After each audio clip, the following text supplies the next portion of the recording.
Microsoft विंडीजमध्ये मोठा तांत्रिक बिघाड, जगभरामध्ये बँका, हवाई सेवांसह अनेक सेवांचा खोळंबा. भारतामध्ये इंडिगो, स्पाइस जेट, आकाशाची विमानसेवा बाधित. साताऱ्यामध्ये वाघनखांच्या प्रदर्शनाचा भव्य सोहळा, मुख्यमंत्र्यांसह दोन्ही उपमुख्यमंत्री उपस्थित.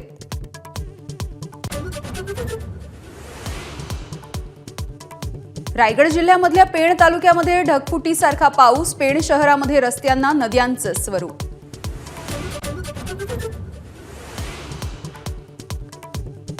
विशाळगडावरच्या अतिक्रमण विरोधी कारवाईला हायकोर्टाची स्थगिती, भर पावसाळ्यामध्ये कारवाई का केली असाही सरकारला सवाल.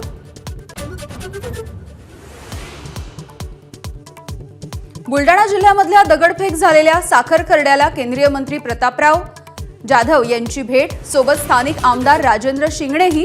पोलीस आणि गावकऱ्यांशी साधला संवाद. मुंबई हायकोर्टाचा सरकारला दणका, शिक्षण हक्क कायद्यामधून खासगी आणि विना अनुदानित शाळांना वगळण्याचा निर्णय हायकोर्टाकडून रद्द, अचानक निर्णय घेणं घटनाबाह्य असंही निरीक्षण.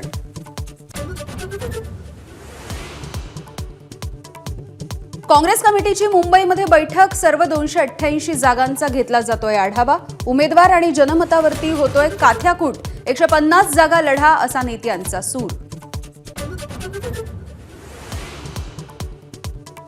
शरद पवारांची आणखी एक मागणी निवडणूक आयोगाकडून मान्य, ट्रम्पेट चिन्हाचा उल्लेख तुतारी न करता ट्रम्पेट असाच केला जाणार. एबीपी माझा, उघडा डोळे बघा नीट.